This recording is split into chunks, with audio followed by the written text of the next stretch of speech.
I still remember the exact moment I became completely dependent on Marcus. It was a Tuesday afternoon, 3 years into our relationship, when I sat across from him at our kitchen table and said the words that would eventually destroy me. I think I should quit my job. He looked up from his laptop, those warm brown eyes crinkling at the corners. Really? You've been talking about how exhausted you are. The commute is killing me, I said, rubbing my temples. 2 hours each way, and for what? 32,000 a year before taxes? By the time I pay for gas, car maintenance, and work clothes, I'm barely bringing home anything. Marcus closed his laptop and reached across the table, taking my hand. His palms were soft, moisturized. Mine were dry and cracked from the industrial soap at my data entry job. Then quit, Sarah. We'll be fine. My salary more than covers us. I hesitated. Marcus made $180,000 a year as a software engineer. We lived in his condo, mortgage already paid off by his parents as a graduation gift. He drove a Tesla. I drove a 2007 Honda Civic with a check engine light that had been on for 8 months. Are you sure? I asked, even as relief flooded through me. I don't want to be a burden. He squeezed my hand. You could never be a burden. Besides, you've been saying you want to finally finish your graphic design courses. This is your chance. Invest in yourself. That night I drafted my resignation letter. I felt light, free, like I was finally choosing myself for once.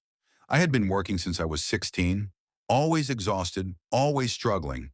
Marcus was offering me a way out. Why wouldn't I take it? 2 weeks later, I walked out of that beige office building for the last time. My coworker Jennifer hugged me goodbye. I'm jealous, she whispered. Must be nice to have a man who can take care of everything. I smiled, but something in her tone made my stomach twist. There was an edge there, something between admiration and pity. The first 3 months were blissful. I woke up without an alarm, made elaborate breakfasts, took online design courses in the afternoon. Marcus would come home to a clean apartment and dinner on the table. This is perfect, he'd say, kissing my forehead. You're glowing. You look so much happier. I was happier. My anxiety medication dosage actually went down. My therapist commented on how relaxed I seemed.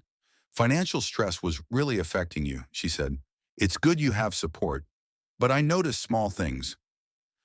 When I suggested we go out to dinner, Marcus would say, let's save money and eat in. When I wanted to buy a new laptop for my design work, he'd frown and say, your old one still works fine, doesn't it? I started asking less, suggesting less. The condo was his. The car I drove was actually his old car, registered in his name. My checking account, once modest but mine, dwindled to $347, then $89, then $12. 4 months after quitting, I was applying for a freelance design gig when the client asked for my rate. I froze. What was I worth? I hadn't negotiated a salary in months.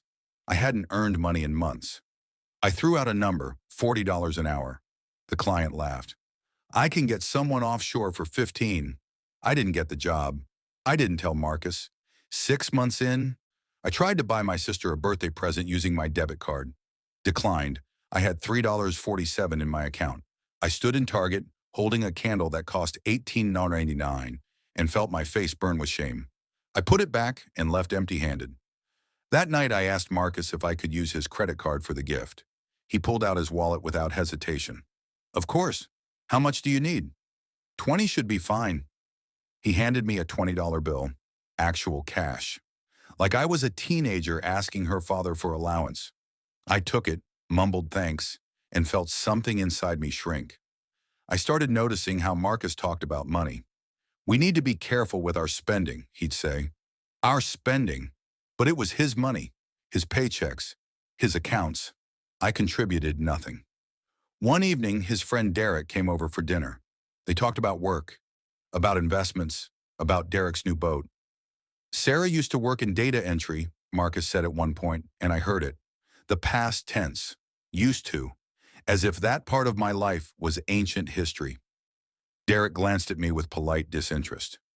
And now you're doing the most important job, he said, the way people talk to stay-at-home mothers. Taking care of the home. I wasn't a mother. We didn't have children. I was just here, existing in Marcus's space, eating Marcus's food, wearing clothes I bought back when I had income. That night, I lay awake calculating. If I left tomorrow, I had $3.47, no job, a resume with a 6-month gap, no car in my name. My parents lived in Arizona in a 1-bedroom apartment. My sister had 2 kids and a struggling marriage. I had nowhere to go. I turned to look at Marcus sleeping peacefully beside me. He was a good man. He loved me. He'd given me everything I needed. So why did I feel like I was suffocating? I got up and went to the bathroom, closing the door quietly. In the mirror, I barely recognized myself. When had I stopped wearing makeup? When had I stopped styling my hair? I was wearing one of Marcus's old t-shirts as pajamas because I hadn't bought new clothes in months. I opened the cabinet under the sink, looking for nothing in particular when I saw it. A small stack of cash, maybe $300 or $400, rubber banded together. Emergency money, probably. Marcus was practical like that. I stared at that money for a long time. My hand reached out, then pulled back. It wasn't mine. Nothing here was mine. Not the condo, not the car, not even the toothbrush I used, purchased with Marcus's money. I closed the cabinet and went back to bed. Marcus rolled over and draped his arm across me, pulling me close. It felt like a safety blanket and a chain at the same time. "Love you," he mumbled, still half asleep. "Love you too," I whispered into the darkness. But I had just realized something that made my chest tighten with panic. I didn't know if I loved him or if I just couldn't afford to leave. The invitation arrived on a Thursday. My best friend from college, Melissa, was getting married in San Francisco. Save the date for June 15th. I held the cream-colored cardstock and felt my stomach drop. Marcus was in the shower. I could hear him singing, tone-deaf and cheerful. I opened my laptop and searched for flights. $430 round trip. Hotel rooms, $200 a night minimum. And I'd need at least 2 nights, plus a gift, plus a dress because nothing in my closet fit right anymore. I'd gained 15 pounds from stress eating pasta and sitting around all day. Total, at least $200. Money I absolutely did not have. Marcus came out of the bathroom, towel around his waist, and I quickly closed the laptop. "What's wrong?" he asked, reading my face immediately. "Nothing. Melissa's getting married." "That's great. When?" "June 15th in San Francisco." He nodded, moving to the closet. "We should send a nice gift. Maybe that espresso machine she had on her registry?" "We." He said we, but he meant he. I swallowed the bitter taste in my mouth. "I was hoping to actually go." Marcus paused, shirt halfway on. "To San Francisco? That's expensive." "I know, but she's my best friend. I was in her wedding party when she married Tom." That marriage lasted 2 years. This was husband number 2, and Melissa had explicitly said she wanted me there. "How much are we talking?" Marcus asked, and I heard it. The slight edge in his voice, the tightening of we. "Maybe 1,200 total. I could look for cheaper flights. Stay with a Sarah." He sat on the bed, fully dressed now in his work clothes. Navy slacks, light blue button-down. He looked like success personified. "That's a lot of money for a weekend. I haven't seen her in 2 years. You video chat every month." He stood up, checking his watch. "Look, I'm not saying no, but we should be smart about this. My company is talking about restructuring. I might not get my full bonus this year." My throat felt tight. "Okay, we'll talk about it more tonight." He kissed my forehead and left for work. I sat on the bed, still holding the invitation, and wanted to scream. "We'll talk about it." Like I was asking permission. Like I was a child requesting something frivolous. I called Melissa that afternoon. "I got your invitation." "Finally, I was worried it got lost in the mail." "You're coming, right?" "I already have you down for the bachelorette party." "I don't think I can make it." Silence then. "What?" "Sarah, you have to come. You're one of my oldest friends." "It's just, complicated right now. Money's tight." "But Marcus makes good money, doesn't he? You always said." "He does. I don't." More silence. I could hear her processing this. "You're not working anymore." "I'm freelancing, trying to. It's not going well." "Sarah," her voice changed, became careful. "Are you okay?" "I'm fine. Everything's fine. I just can't afford to fly to San Francisco right now. After we hung up, I sat on the couch and cried. Quiet tears that I wiped away quickly, even though I was alone. I had become the kind of woman who cried silently so nobody would hear. That evening, Marcus came home with Thai food, my favorite, pad see ew with extra broccoli. I felt bad about this morning, he said, unpacking the containers. I know Melissa is important to you. It's fine. No, it's not. You looked really hurt. He pulled me into a hug. Tell you what, if you want to go to the wedding, we'll make it work. But maybe we skip a few other things. No vacation this year. We'll be more careful with groceries. We, but I wasn't the one buying groceries. I wasn't the one booking vacations. I was the passenger in my own life, and he was the driver who got to decide every turn. I said, because what else could I say? He was being generous. He was being kind. So why did I feel like I was negotiating for scraps? Over dinner, he mentioned that his mother's birthday was coming up. I'm thinking we get her that pearl necklace she liked. It's about $800. $800 for his mother. $1,200 for my best friend's wedding was too expensive. But $800 for a necklace was fine. Sounds good, I said, pushing noodles around my plate. You don't sound enthusiastic. No, it's a lovely gift. Sarah, he put his fork down. What's going on? Nothing. Is this about the wedding? I said you could go. I know. I looked up at him. It just feels weird that I have to ask permission to spend money on my own friend's wedding. His face hardened slightly. You're not asking permission. We're having a conversation about our finances. That's what couples do. But they're not our finances. They're your finances. I contribute nothing. That's not true. You take care of the house. I'm not your maid, Marcus. I'm your girlfriend. He stood up, running his hands through his hair. I don't know what you want from me. You asked to quit your job. I said yes. You wanted time to figure out what you wanted to do. I gave you that. Now you're mad that I'm supporting you? I'm not mad that you're supporting me. I'm mad that I need to be supported. Then get a job. He said it loud enough that I flinched. We stared at each other, both shocked. Marcus never yelled. Never. He took a breath. I'm sorry, that came out wrong. No, you're right. I stood up, wrapping my arms around myself. I should get a job. Sarah, I'm going to bed. I went to the bedroom and closed the door. I could hear him cleaning up dinner, putting away leftovers. Part of me wanted him to come to the bedroom, to apologize more, to fix this. Part of me wanted him to leave me alone forever. The next morning, I updated my resume. Bachelor's degree in communications from a state school. 3 years at a marketing agency doing social media. 2 years doing data entry. 6-month gap. My graphic design certification was incomplete. I had no portfolio worth showing. I applied to 15 jobs that day. Administrative assistant, receptionist, customer service representative. Each application required me to list my salary expectations. I had no idea what I was worth anymore. Marcus came home that evening with flowers. Tulips, my favorite. I'm sorry about last night, he said. You're right. This situation isn't fair to you. I took the flowers, their stems wrapped in brown paper, probably $20. That was another thing I'd noticed. I calculated the cost of everything now. The Thai food, $45. The flowers, $20. His morning coffee from Starbucks, $6 every single day. That was $180 a month on coffee alone. I applied to some jobs today, I told him. That's great. He smiled, but it didn't quite reach his eyes. What kind of jobs? Whatever will hire me. He nodded slowly. You don't have to settle, you know. You could take your time. Find something you're actually passionate about. Easy for him to say. He'd gone straight from college to a paid internship to his current job. He'd never known what it was like to be desperate. I need income, I said simply. I can't keep living like this. Living like what? Like a dependent.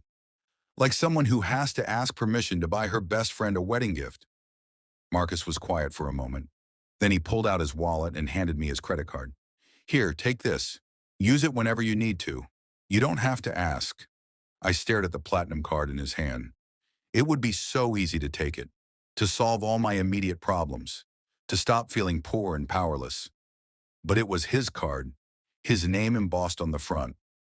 I would just be an authorized user, spending someone else's money. I can't, I said. Why not? Because it's not mine. He looked hurt. What's mine is yours. I thought we were building a life together. We are.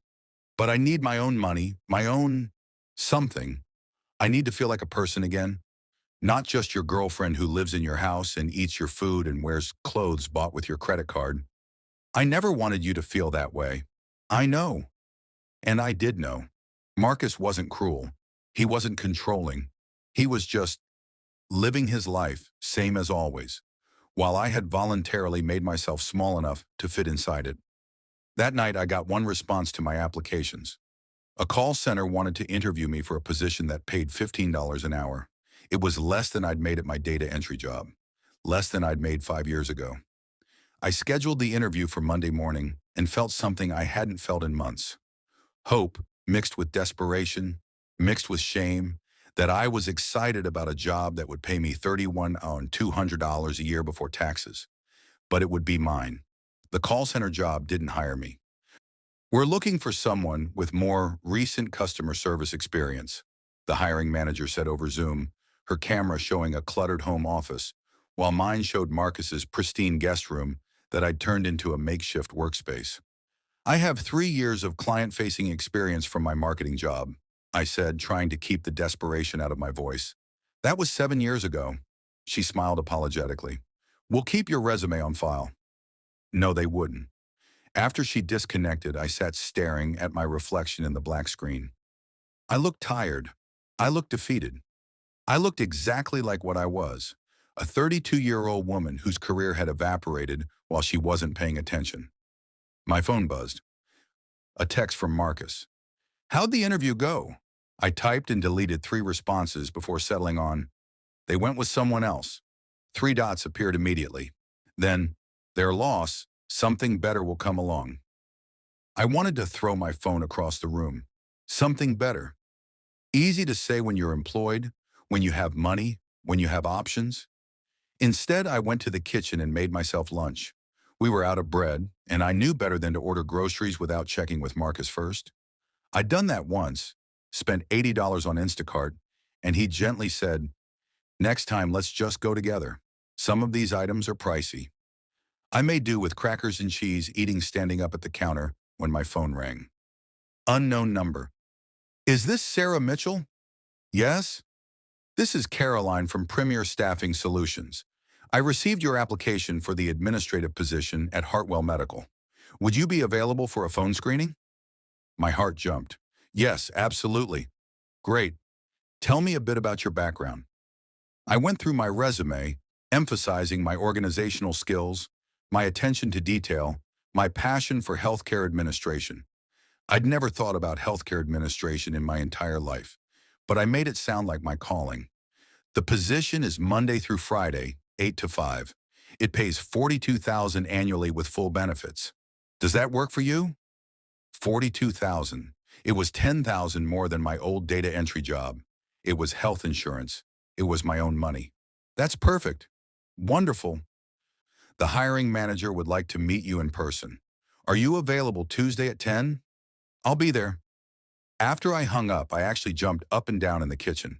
A real interview, a real salary. I could almost see my life coming back into focus. Then reality set in. I needed interview clothes. My old work clothes were from 7 years ago, back when I was 25 pounds lighter. I tried on my one good blazer last week, and I couldn't even button it. I opened my banking app, $47.23 in my checking account. Rent from my old apartment had included utilities, so I'd been putting away tiny amounts before I quit working. But those savings were long gone. I could ask Marcus, but something in me recoiled at the idea. I just told him I needed independence, needed my own money. Now I'd have to ask him to fund the interview clothes for the job I was getting, so I wouldn't need to ask him for money anymore. There was another option. My phone felt heavy as I pulled up my mom's contact. We talked once a week, brief conversations where I assured her I was fine, and she pretended to believe me. Sweetie, this is a surprise. You usually call on Sundays. Hi, Mom. How are you? Oh, your father's back is acting up again. and the AC in the apartment is making that noise again. But we're managing. What's going on with you? I took a breath. I have a job interview. A really good one.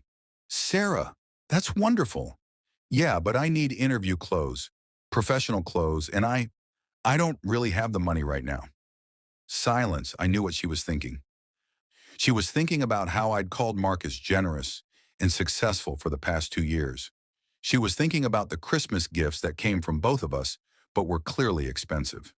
She was thinking about her daughter, who apparently needed to borrow money for clothes. How much do you need? Maybe 200?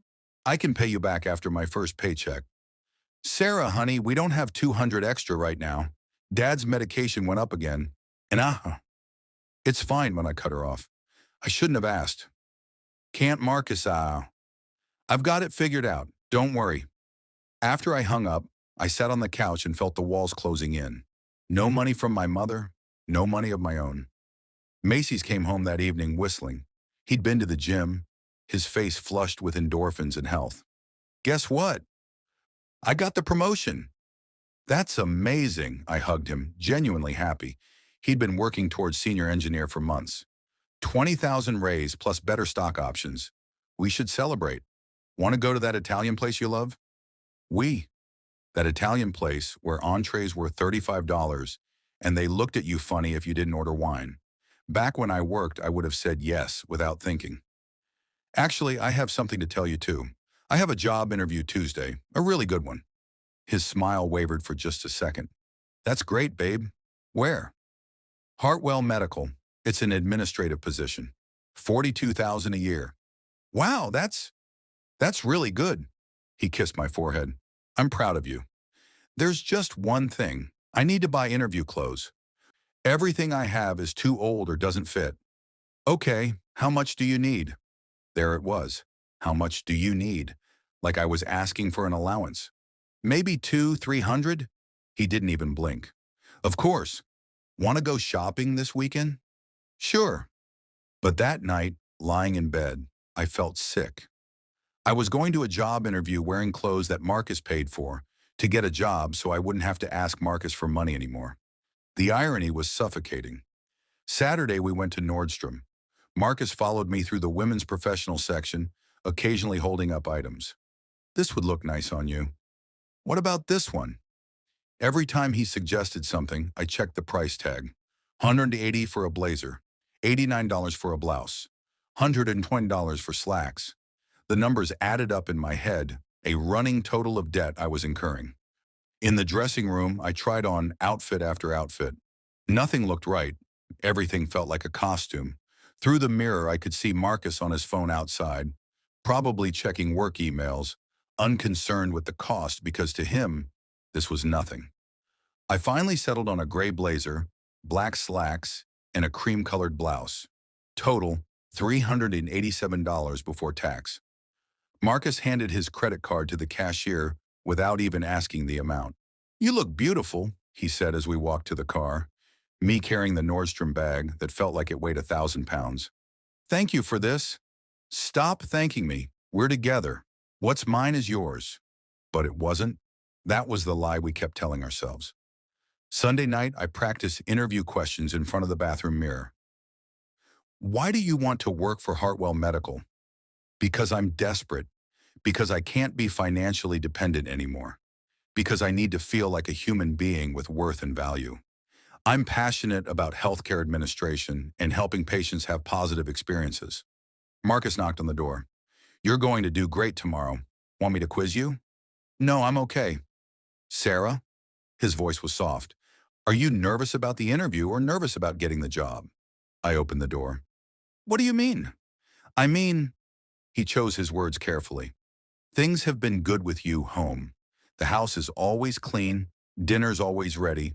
I've gotten used to coming home to you. My chest tightened. Are you saying you don't want me to work? No, of course not. If you want to work, you should work. I'll miss this. Miss you being here. I wanted to scream. I wanted to tell him that I wasn't here for him, that I was here because I was trapped, that every day I spent in this condo feeling useless was eating away at my soul. Instead, I said, I'll miss it too. That night, I dreamed I was at the interview, but when they asked me what I wanted, I couldn't speak. I opened my mouth and no sound came out. I woke up at 3 a.m., heart pounding. Marcus was asleep beside me, peaceful and secure. He had no idea what it felt like to hate needing someone this much. I got up and went to the kitchen, poured a glass of water, and thought about Tuesday. If I got this job, everything would change. I'd have my own money again, my own purpose, my own life, separate from Marcus. If I didn't get it, I didn't know what I'd do. I looked at the calendar on the refrigerator. Marcus had written Mom's birthday, get pearls, on the 18th. Below it, in my handwriting, Melissa's wedding, with a question mark. I picked up a pen and erased the question mark.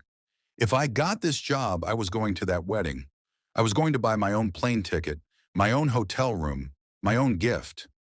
I was going to remember what it felt like to be an independent woman who didn't have to ask permission to live her life. And if Marcus had a problem with that, we'd deal with it then. I got the job. The hiring manager at Hartwell Medical called me Wednesday afternoon, 2 days after my interview. We'd like to offer you the position. Can you start Monday?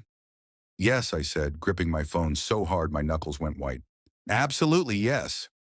After I hung up, I sat in Marcus's guest room, and me office, and cried. Relief, joy, terror, all mixed together. I was going to have my own money again. My own identity beyond Marcus's girlfriend who doesn't work. I pulled myself together and went to tell Marcus. He was working from home that day, set up at the dining room table with his dual monitors and mechanical keyboard. He looked up when I walked in, smiling at whatever he was working on. Marcus, I got the job. He swiveled his chair around, face lighting up. Sarah, that's incredible. He stood up and hugged me, lifting me slightly off the ground. I'm so proud of you. When do you start? Monday. Wow, that's fast. That's great, though. We should celebrate. Want me to make reservations at... Can we just stay in? I asked. I want to call Melissa. Tell her I can come to the wedding. Something flickered across his face, but he nodded. Of course. Yeah, I'll order from that Thai place. While he ordered food, I called Melissa. She screamed so loud I had to hold the phone away from my ear. You're coming. Oh my God, Sarah. This is the best news. I was so worried you'd miss it. I wouldn't miss it. I got a job. I start Monday.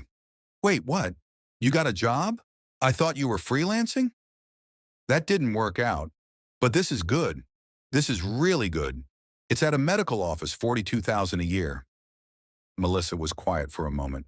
That's great, Sarah. Really. But are you okay? You sound different. I'm fine. Better than fine. I'm getting my life back. After dinner, Marcus pulled out his laptop. Let's book your flight to San Francisco. When do you need to leave? I can handle it, I said. I know you can, but let me help. My credit card has points. I can probably get you a free flight. He was being nice, helpful, but I didn't want his help. Not for this. Marcus, I appreciate it, but I want to book it myself, with my own money. You don't have money yet. You haven't started the job. I will. I can put it on my credit card and pay it off with my first check. He frowned. That doesn't make sense. Why pay interest when I can just pay for it? Because I need to do this myself. He stared at me, and I saw him trying to figure out what was happening. How the woman who'd been grateful for everything 6 months ago was now pushing back on his generosity. Okay, he said finally, if that's what you want. That night, I lay in bed doing math. $42,000 a year, take home maybe 32 after taxes, divided by 12, 2,766 a month. The wedding would cost about $1,200. A security deposit for an apartment would be first and last month's rent, maybe $3,000 total. A used car, maybe $5,000. I could leave. Not right away, but eventually. The realization hit me like ice water. I was calculating my escape plan. You're awake, Marcus said beside me. Sorry, didn't mean to wake you. What are you thinking about? Everything. Nothing I could say out loud. Just nervous about Monday. He rolled toward me, draping his arm across my waist. You're going to be amazing. They're lucky to have you. I closed my eyes and felt tears leak out, because part of me still loved him. part of me still wanted this to work. But a larger part of me was already gone, already planning how to rebuild a life that didn't require asking permission. The weekend passed in a strange fog. Marcus was attentive, sweet, kept saying how proud he was. But I noticed things I'd been ignoring for months. How he'd rearranged the kitchen cabinets without asking because it made more sense this way. How he'd given away my old office chair because we needed the space without checking if I wanted it. How he'd slowly, incrementally made every decision until I forgot I was supposed to have a say. Monday morning, I dressed in my Nordstrom interview outfit. Marcus was already up making coffee. "First day," he said cheerfully. "Want me to drive you? I can drop you off on my way to work." "I'll drive myself." "In my old car? Sarah, that thing barely runs." "What if you break down?" "Then I'll call it a way." "We don't have a way." "You don't have a way. I'll get my own membership." He set down his coffee mug. "Why are you being like this?" "Like what?" "Hostile. I'm trying to help." "I don't need your help. I need to do things on my own." "You're being ridiculous. You're acting like I'm the enemy here." Maybe he was right. Maybe I was overreacting, seeing problems where there weren't any. Or maybe I'd spent so long being grateful that I'd forgotten to be angry about losing myself. I grabbed the car keys, his car keys, and left without saying goodbye. Hartwell Medical was a 40-minute commute. The check engine light glowed orange the entire way, and the car made a grinding noise every time I braked, but I made it. My new office was a small cubicle with a computer from 2018 and a chair that squeaked. It was perfect. My supervisor, Janet, was a tired-looking woman in her 50s who showed me the filing system and explained my duties. Answer phones, schedule appointments, process insurance claims. It was monotonous, mind-numbing work. I loved it. At lunch, I sat in my car and checked my bank account. Still $47.23. But in 2 weeks, I'd get my first paycheck. My first deposit in 7 months. Money that was mine, that I earned, that nobody could take away or make me feel guilty for spending. I texted Marcus. "First day going well." He responded immediately. "That's my girl. Want me to pick up dinner on the way home? We can celebrate." That's my girl. Possessive, proud, suffocating. "I'll grab something," I texted back. On the drive home, I stopped at the grocery store. I had exactly 47.23. I bought bread, cheese, apples, and a bottle of cheap wine. Total 23.67. I paid with my debit card and felt like I'd won the lottery. When I got home, Marcus was already there cooking. Salmon, roasted vegetables, quinoa. Probably $40 worth of groceries right there. "I thought we could have a nice dinner," he said, "to celebrate your first day." I bought groceries. I held up my bag. He glanced at it. "Bread and cheese and wine." "Sarah, I'm already making dinner." I wanted to contribute something. "You don't have to contribute. That's the whole point. You're just starting out. Let me out." "I'm tired of you letting me." I slammed the grocery bag on the counter. "I'm tired of you paying for everything and making me feel like a charity case." "That's not fair. You asked to quit your job. You asked for time to figure things out. I gave you what you wanted." "I wanted to quit a job I hated, not quit having a life." We stared at each other across the kitchen. The salmon was burning. Neither of us moved. "I don't understand what's happening," Marcus said quietly. "I thought we were happy." "You were happy. I was disappearing." "That's not true. I love you. I want you here." "You want a version of me that's here. The one who's always available, always grateful, always small enough to fit into your life without disrupting anything." "That's not true, isn't it? When was the last time I made a decision without checking with you first? When was the last time I bought something without calculating whether I could justify it? When was the last time I felt like an equal partner instead of a dependent?" "That's not true. I love you. I want you here." Marcus turned off the stove. The salmon was ruined. "I never wanted you to feel that way." "I know, that's what makes it worse. You're not a bad person, Marcus.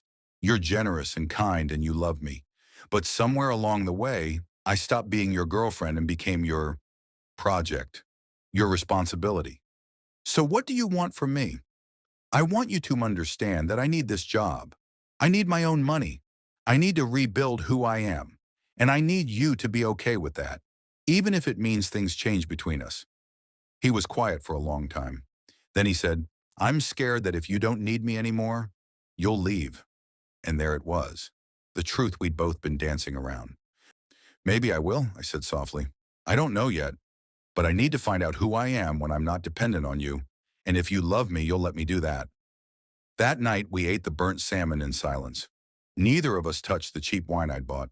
It sat on the counter, a small declaration of independence that neither of us acknowledged. Later, lying in bed with Marcus asleep beside me, I pulled out my phone and booked the flight to San Francisco. $430 on my credit card that already had a $200 balance from before I quit working. The interest would be brutal, but I didn't care. I was going to my best friend's wedding, on my own terms, with my own money. It was a good start. My first paycheck arrived on a Friday, 2 weeks after I started at Hartwell Medical. I checked my bank account during my lunch break and saw it. $1,438.60 after taxes and deductions. I stared at the number until my eyes blurred. It wasn't much. It wasn't even enough to cover rent in a studio apartment in our city.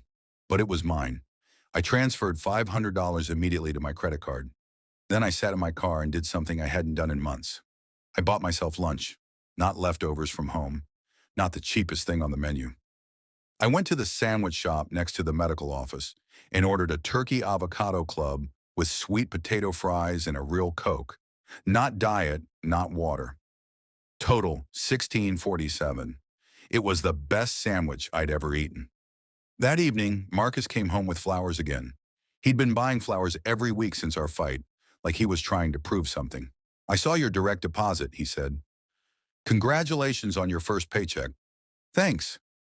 I was at the kitchen table with my laptop, looking at apartments. He set the flowers down and looked over my shoulder. What are you doing? Looking at places. The air in the room changed. Places. Apartments. I need my own space. You have space here. This is your home. This is your home, Marcus. It's always been your home. I just live here. He pulled out a chair and sat down heavily. Is this really about the apartment, or is this about us? I closed my laptop. I don't know anymore. All I know is that I can't keep living like this. I need my own place, my own lease, my own furniture, even if it's from Goodwill. I need to know I can survive on my own. So you're leaving me.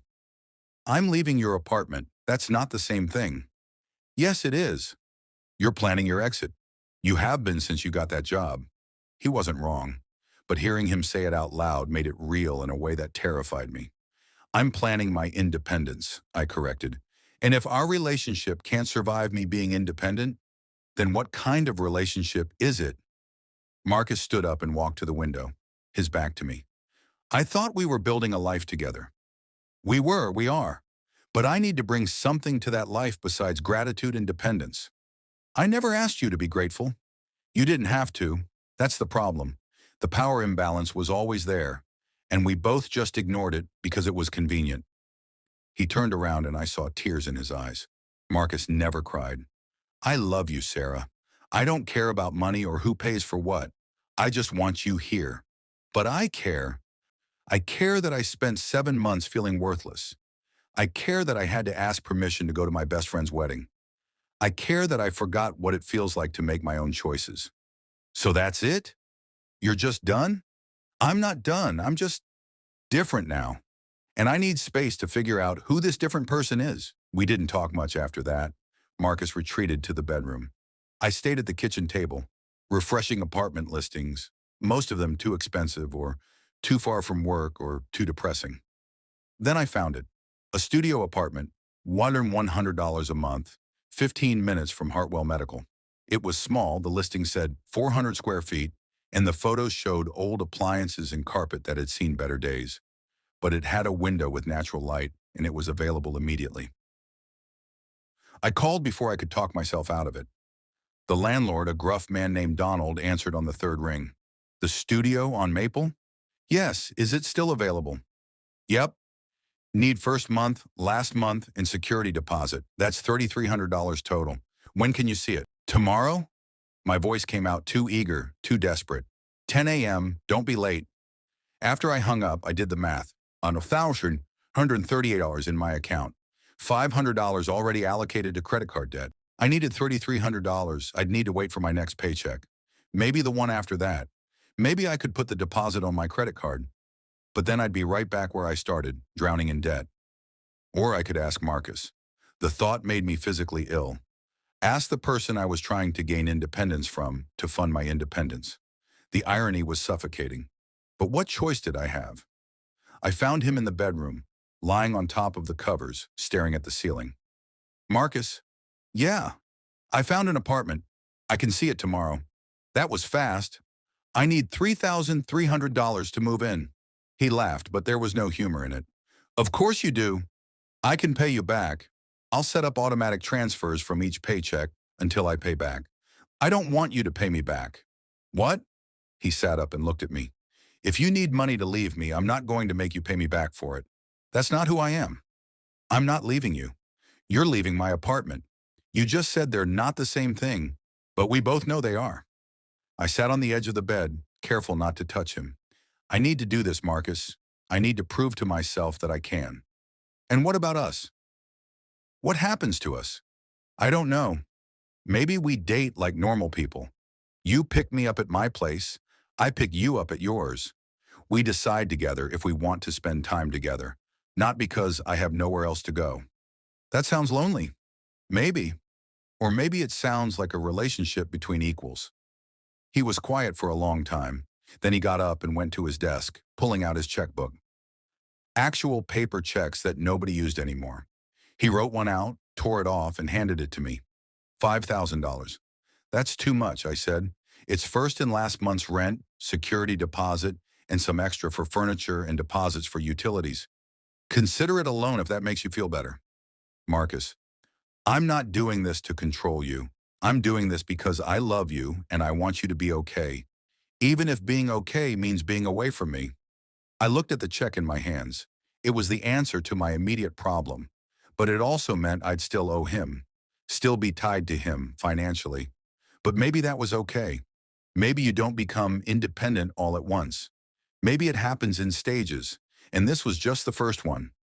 Thank you, I said. That night we slept in the same bed, both of us on our own sides, not touching. It felt like a preview of what was coming.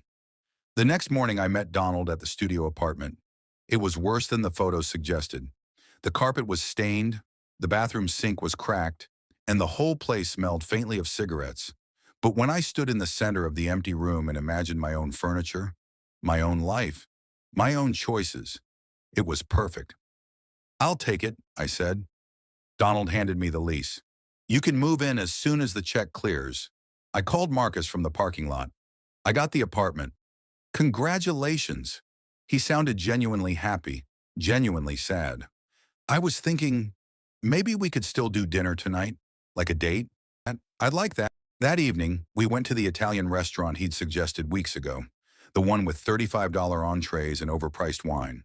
Marcus paid, but this time it felt different. It felt like a choice, not an obligation.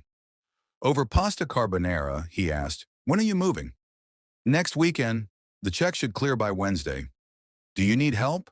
I can rent a truck, get some guys from work to help you pack in. I don't have any furniture yet, just clothes and my laptop. Right. He twirled pasta on his fork. This is really happening. Yeah. Are we going to be okay? I reached across the table and took his hand. I don't know, but I want to find out. The next week passed in a blur. I worked at Hartwell Medical, answering phones and scheduling appointments, feeling more like myself with each shift. In the evenings, I shopped at thrift stores and IKEA, buying a mattress, a small table, 2 chairs, a lamp. Everything cheap, everything mine. Marcus helped me move on Saturday. We loaded his Tesla with my clothes, my laptop, my few possessions. At the apartment, he helped me carry everything up the stairs. We assembled the IKEA furniture together, not talking much, just working side by side like we used to. When everything was set up, he stood in the center of my tiny studio and looked around. It's very you. It's very cheap, I corrected. No, it's very you. Independent, starting over, brave. I wanted to cry. Instead, I said, "Thank you for everything, for the check, for helping today, for letting me go." "I didn't let you go. You took yourself back. There's a difference." After he left, I sat on my thrift store couch worth $75, slightly worn, and looked around my studio apartment. It wasn't much. The carpet was still stained. The bathroom sink was still cracked. The refrigerator hummed too loudly. But it was mine. That night, I slept on my own mattress, in my own apartment, listening to the sounds of neighbors I didn't know yet, and felt more at peace than I had in months. The next week, I flew to San Francisco for Melissa's wedding. I paid for my own Uber to the airport, bought my own overpriced coffee at the gate, checked into a hotel room that I'd found on Priceline for $89 a night because I couldn't afford the one where the wedding party was staying. Melissa looked beautiful in her dress. During the reception, she pulled me aside. "I'm so glad you came."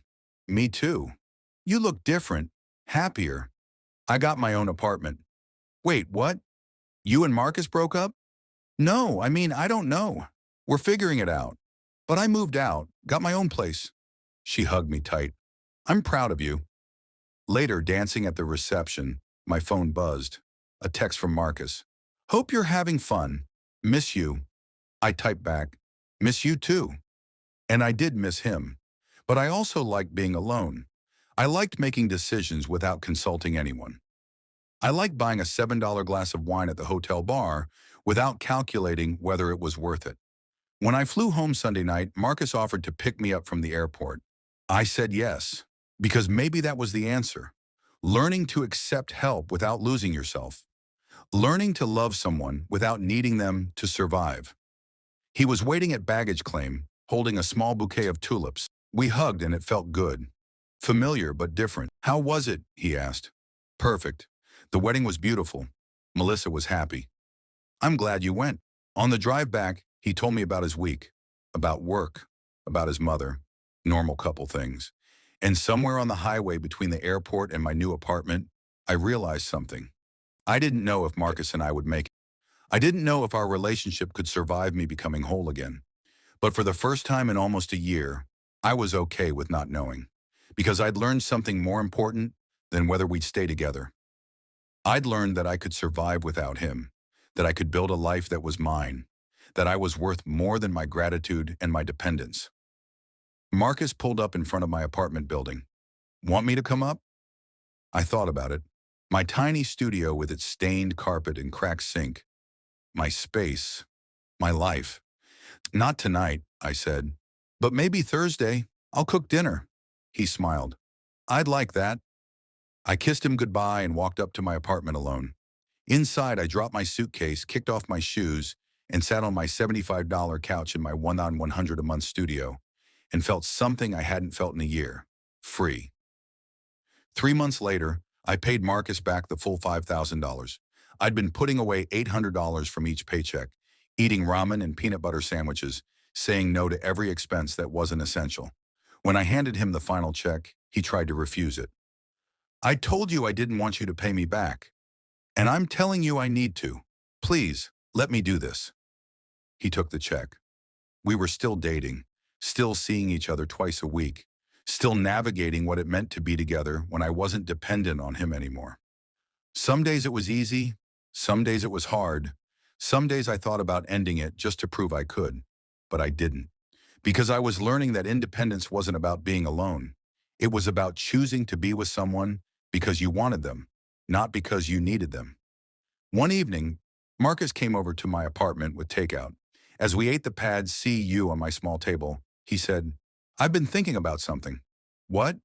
"Maybe I should move. Get a smaller place. Something that's not just inherited success from my parents."